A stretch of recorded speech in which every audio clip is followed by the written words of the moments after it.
Quand vous venez sur des plateaux de télévision, enseigner que quelqu'un qui a 92 ans, déclaré, qui a déjà travaillé 60 ans, vous qui n'avez pas encore travaillé 30 ans, vous venez dire que quelqu'un qui a travaillé 60 ans. Là, je termine. Est-ce que la loi permet de travailler? Nous avons déjà fini ce débat. C'est le débat des manipulateurs.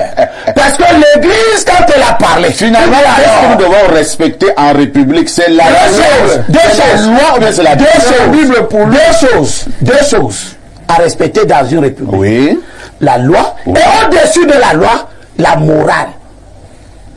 C'est vrai ou c'est faux? C'est faux. Ok. Alors, je termine. Non, attendez. Le président, ce que je voudrais que le président... lire les messages. Je finis. Ce que je veux que le président sache. Depuis, vous ne finissez pas. C'est que l'histoire de l'Afrique montre que ceux qui tiennent ce type de discours placent le président dans une sphère dangereuse. Mobutu a fait 32 ans au pouvoir, nous savons comment il est fini. Non, on connaît déjà ce que vous allez dire, Limi Lobé, c'est bien. Il y a une longue liste de présidents qui... Nous avons vu comment il est fini. Nous lisons des messages d'abord. Ce n'est pas dans des élections. Nous lisons des messages. Alors, c'est le menaces. C'est le message. Ce ne sont pas des menaces. C'est le rappel historique des dangers de le président. Vous êtes dans l'intimidation. Parce que vous êtes... Pour l'instant, l'éventualité d'une candidature du président de la République, son Excellence Paul Biya, suscite plusieurs débats et fait couler beaucoup d'encre et de salive. C'est le débat justement que nous mettons justement sur cette table. Je vais d'abord passer la parole à Pierre Blériot-Niamek. Pierre Blériot-Niamek, une affaire en principe qui devrait être banale. Pourquoi on focalise autant d'attention sur la candidature du chef de l'État, son Excellence Paul Biya? Beaucoup, parce qu'il y a deux thèses qui s'affrontent. Deux thèses qui s'affrontent. Certains qui se disent légalistes, pensent que si jamais le président Paul Biya veut se présenter, cette candidature ne souffre de rien au regard de la constitutionnalité, de nos lois. Mais il y a une autre thèse qui pense que même si la loi autorise au président à se représenter, ce n'est pas bien que le président se représente. Je vous passe la parole entre ces deux écoles sur la candidature du président Paul Biya. Alors, j'aimerais bien pouvoir défendre la deuxième école, l'école légaliste. Qui dit que si la loi autorise le président Paul Biya à se présenter, il n'y a pas de problème. Je réponds rapidement et de manière expéditive à cette école que si le président Paul Biya s'autorise à se présenter, puisqu'il est la loi, il y a eu un moment où la loi ne l'autorisait pas à avoir un autre mandat. Il a abrogé cette loi-là pour s'autoriser ce que la loi ne lui donnait pas comme... C'est en 2008. Voilà, donc, il peut s'autoriser toutes choses. Pour rejoindre la deuxième école, je dis il y a deux problèmes. Il y a une professeure de politologie, Hannah Arendt, qui dit que ce qui a de passionnant dans la vie humaine, c'est la compétition. Mais cette compétition est d'autant plus passionnante qu'elle donne la possibilité aux gens de gagner ou de perdre. Quand on enlève cet aspect-là, la possibilité, vous allez à un concours. Qu'est-ce qui fait que les jeunes n'aillent plus faire des concours au Cameroun? C'est parce qu'on a enlevé ce charme de la compétition, la possibilité de gagner ou de perdre. On sait déjà qui va gagner. Vous allez compétir, vous êtes le meilleur étudiant, vos camarades savent que vous les battez à plate couture, mais eux, ils savent qu'ils vont gagner. Et vous savez que vous allez perdre. Cela enlève le charme. Parfois ici, si tu vas compétir maintenant à l'estique, je prends un exemple, tu risques de perdre. Tu comprends ça? Je comprends. Tu risques de perdre. Et un enfant que tu gères ici à la rédaction risque de gagner. Alors, voilà ce qui enlève le charme. Le système actuel et la candidature de Paul Biya dépolitisent les Camerounais. Il manque de légitimité. Pourquoi? Ouais, le Tchad tout à côté, c'est à peu près 15 millions d'habitants. Récemment, 8 millions d'électeurs, avec une participation de plus de 6 millions d'âmes. Le Cameroun, c'est à peu près le double de la population tchadienne. Oui. 7 millions quelque chose d'inscrits, avec un président de la République aux dernières élections voté par moins de 3 millions de personnes. 2 500 000. Ah, ici, c'est ça qu'on appelle la légitimité. Dans ces conditions, les politiciens devraient se poser des questions. Je veux dire que si vous êtes dans une réunion des Mbarkono, vous êtes 600 Mbarkono. Il y a une élection, 50 Mbarkono votent un président. Est-ce que nous ne se sentons pas mal avec 550 Mbarkono qui ne se sont pas intéressés au processus, mais qui demeurent des Mbarkono et qui assistent aux réunions des Mbarkono, qui lors d'une réunion peuvent l'attraper et les 50 autres personnes fuir avec eux dans la brousse. Vous voyez le problème? Est-ce que ces gens ne se posent pas de questions? En dépolitisant la société, ils ont créé une absence de légitimation de leur propre pouvoir. Biya, moi je dis, il a gagné l'élection de 2018. Mais il a mal gagné. Il a eu 2 500 000 Camerounais. Sur une possibilité de 17 millions de Camerounais qui auraient pu s'exprimer. Il doit donc se sentir illégitime au milieu de ces Camerounais-là. Et tant qu'il est là, et tant que les Camerounais rejoignent la pensée de Hannah Arendt, où il n'y a pas de possibilité de gagner ou de vaincre, où on sait déjà qui va gagner, ils se tiendront à l'écart. C'est donc lui qui fait en sorte qu'il n'y ait pas de légitimité, pas de légalité. C'est lui qui fait qu'il n'y ait pas de légitimité dans une élection. Très bien. En s'en retirant, la conséquence sera une repolitisation des citoyens et alors une ouverture de jeu. Si Biya se retire là, il y aura 17 millions de votants, c'est-à-dire de Camerounais qui seront prêts à exprimer leur vote, et il y aura un Camerounais qui sera élu avec plus de 8 millions de Camerounais qui l'auront voté. Merci Pierre Blériot pour votre regard. Elimbi Lobé, en l'état actuel des choses, est-ce que nous devons en déduire que si le président se présente, il gagnera encore? Ou alors, au Cameroun, en l'état actuel des choses, n'est-il pas possible que l'opposition puisse battre le président Paul Biya à travers les urnes? L'opposition doit s'organiser pour battre le candidat du RDPC, qu'il soit Paul Biya ou un autre. Mais Paul Biya n'est pas un candidat du RDPC ordinaire. C'est pour cela que sa candidature pose des problèmes. Vous catégorisez les candidatures au sein du RDPC? Oui, au sein même de tout le pays. Dans le RDPC, c'est le président du parti qui a fondé ce parti et qui est à la tête de ce parti depuis. Il n'est donc pas comme un autre militant. Le sujet que vous mettez est éminemment important pour notre société. Dès lors que ce sujet amène les gens à réagir et certains à entrer dans des activités intellectuelles qui visent à tromper l'opinion. Quand nous parlons de la légitimité de la candidature, les intellectuels du pouvoir, ils organisent un discours qui vise à amener les gens à parler de la légalité. Alors que ils n'ont entendu nulle part le problème de la légalité. La légalité, c'est la conformité à la loi. Un point, un trait. On peut faire un grand sophisme, mais moi, ma petite formation de physicien voudrait que je parle des choses compliquées en des termes simples, sinon personne ne va comprendre.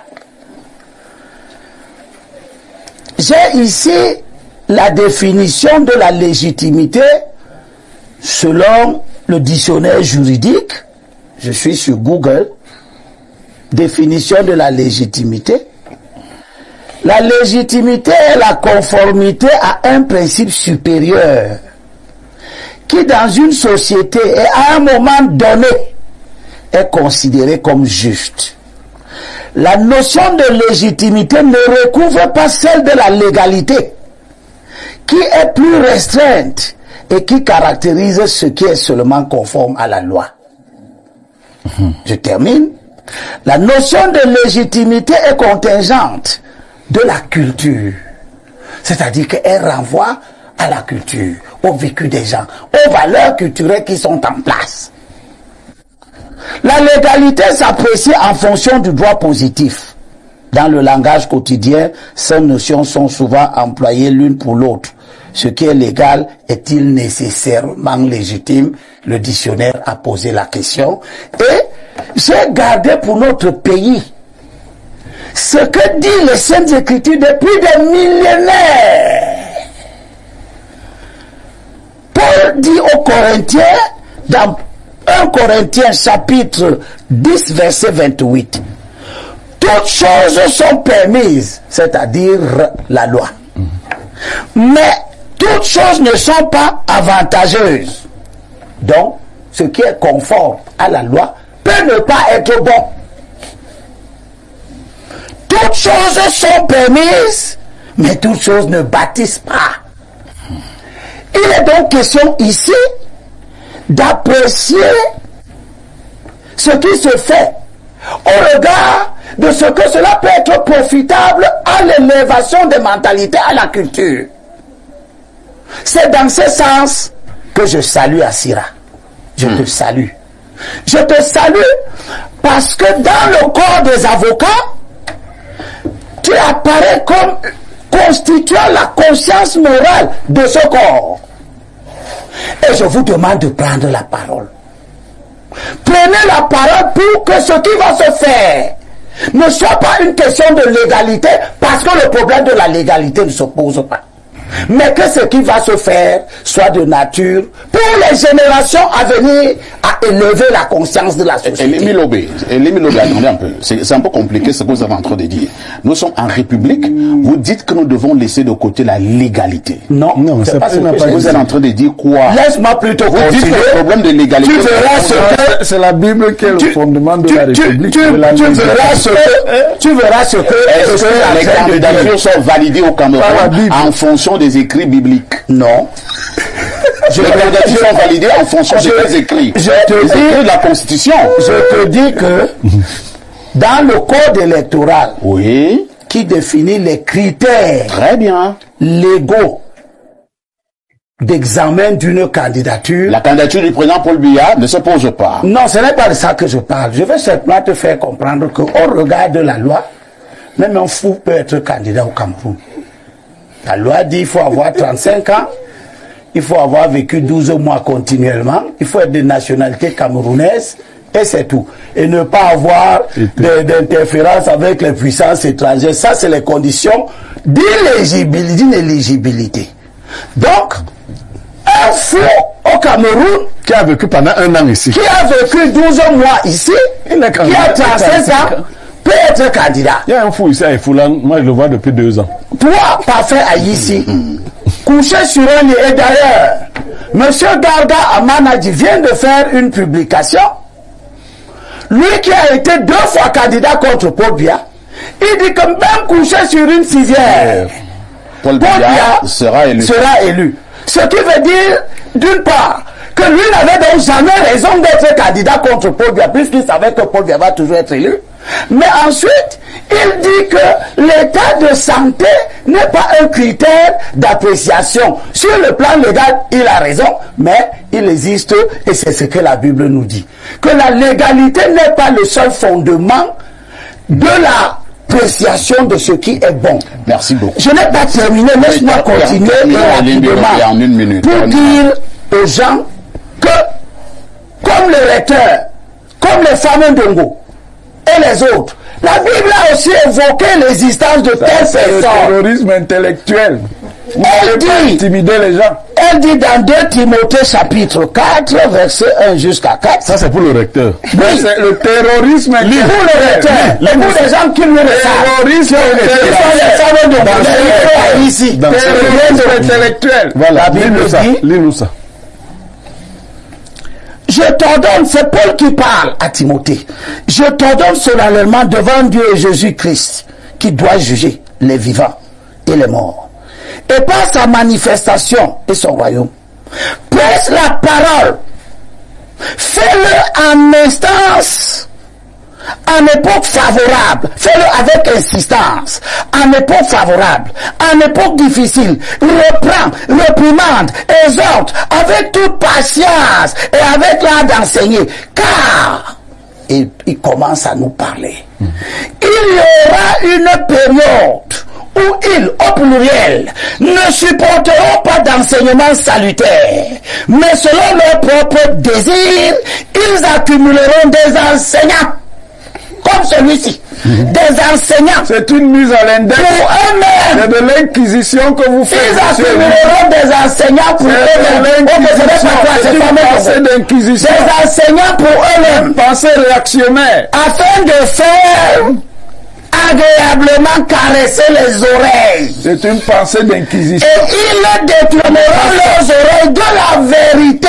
La vérité. Tandis qu'ils se tourneront vers des fables. Quand vous venez sur des plateaux de télévision, enseignez que quelqu'un qui a 92 ans, déclaré, qui a déjà travaillé 60 ans, vous qui n'avez pas encore travaillé 30 ans, vous venez dire que quelqu'un qui a travaillé 60 ans.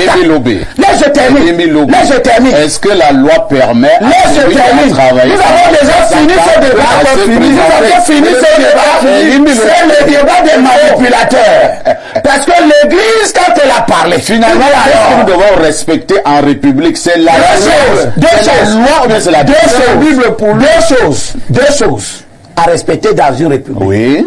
La loi, et au-dessus de la loi, la morale. C'est vrai ou c'est faux? C'est faux. Ok. Alors, je termine. Non, attendez. Le président, ce que je voudrais que le président... lire les messages. Je finis. Ce que je veux que le président sache. Depuis, vous ne finissez pas. C'est que l'histoire de l'Afrique montre que ceux qui tiennent ce type de discours placent le président dans une sphère dangereuse. Mobutu a fait 32 ans au pouvoir, nous savons comment il est fini. Non, on connaît déjà ce que vous allez dire, Limi Lobé, c'est bien. Il y a une longue liste de présidents qui... Abim Bongi a fait 5 ans au pouvoir, nous avons vu comment il est fini. Nous lisons des messages d'abord. Ce n'est pas dans des élections. Nous lisons des messages. Alors, c'est le menace. C'est le message. Ce ne sont pas des menaces. C'est le rappel historique des dangers de le président. Vous êtes dans l'intimidation. Parce que vous êtes ceux qui pensent qu'à l'intérieur de l'ensemble des familles, après 42 ans, personne dans cette famille politique n'est capable de rembourser le président et de continuer son œuvre. Nous allons c'est de ça qu'il est question. On vous a compris. Professeur Mathias Eriko Wonangini, est-il possible, et là je veux l'analyse du politologue, est-il possible que dans quelques mois le président puisse surprendre le peuple camerounais en disant justement à ce peuple, je pense que j'ai fait ce que j'ai pu, je me retire? Monsieur Haïssi, si vous m'avez écouté, j'ai toujours dit que le président Paul Biya peut être candidat s'il le veut.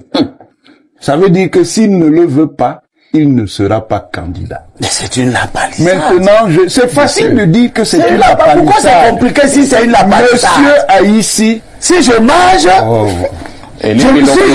mange. Et les Bilobé. Il y a la nourriture. Tu veux manger, là, tu réponds. Si je veux, je mange. Vous avez parlé tout à l'heure pendant une professeur, il faut avoir l'arbre de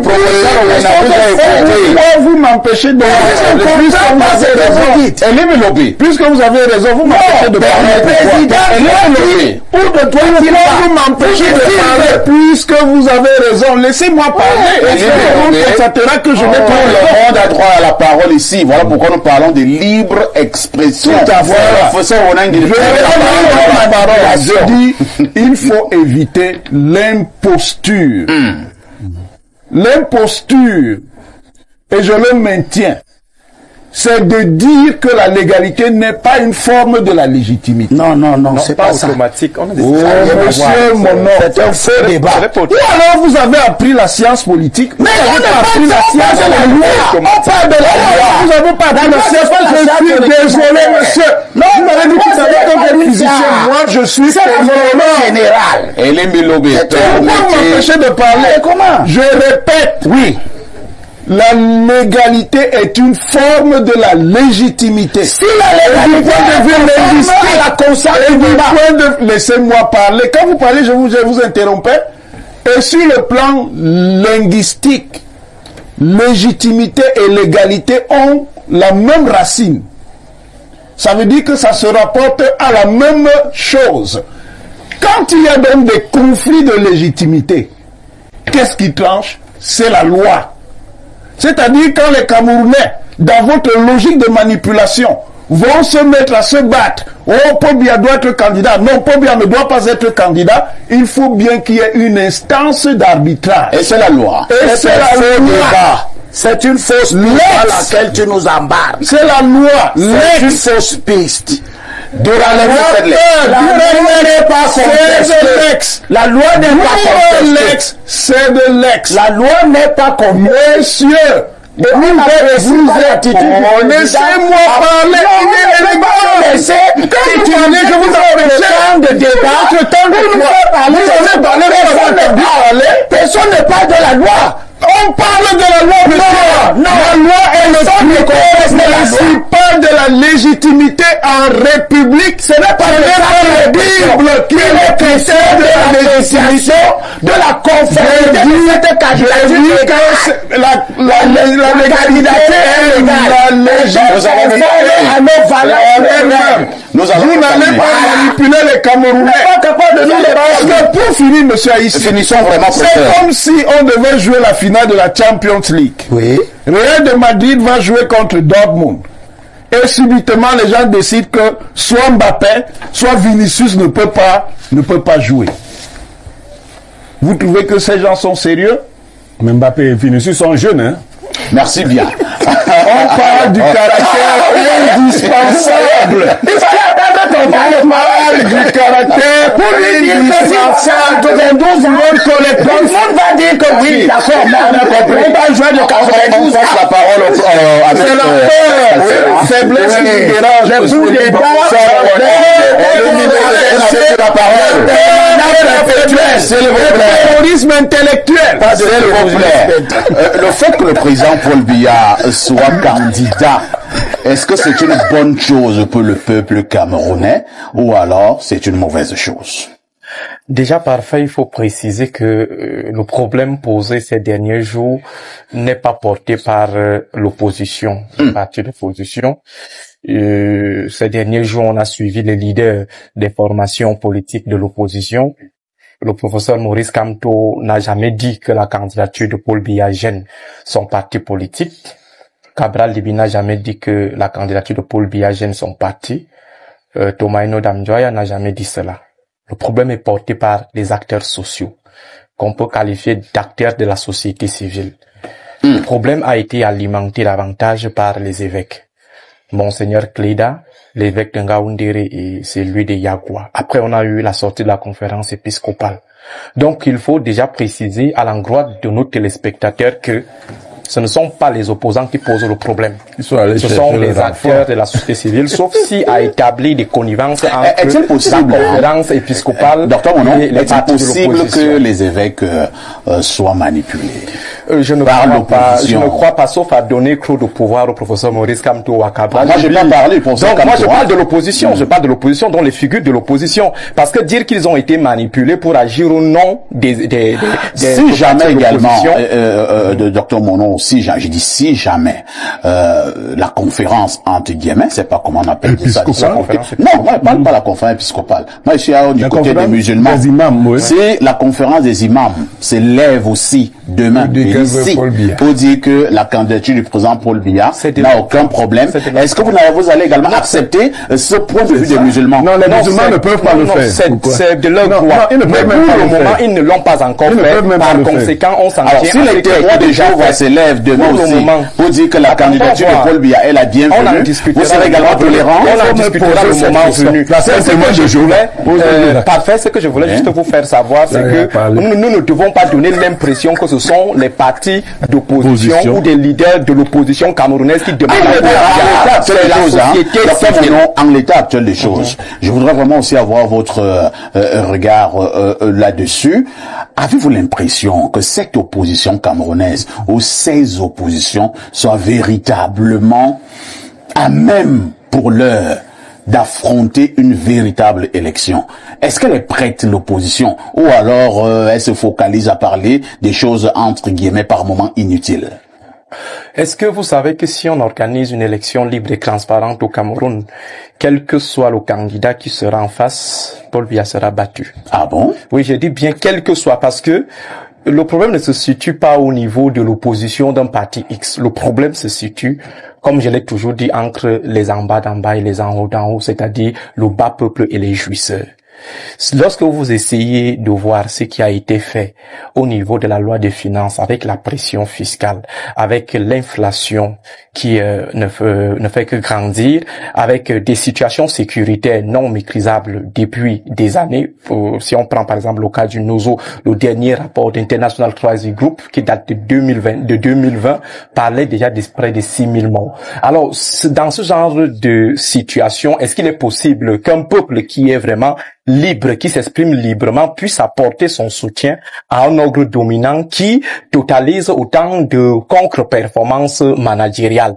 Donc, le problème ne se pose pas au niveau de la capacité de l'opposition à pouvoir battre Biya, mais en termes de liberté d'action au peuple camerounais de pouvoir s'exprimer. Et cela commence donc par la libération totale du jeu. Il faut libérer le jeu électoral au Cameroun.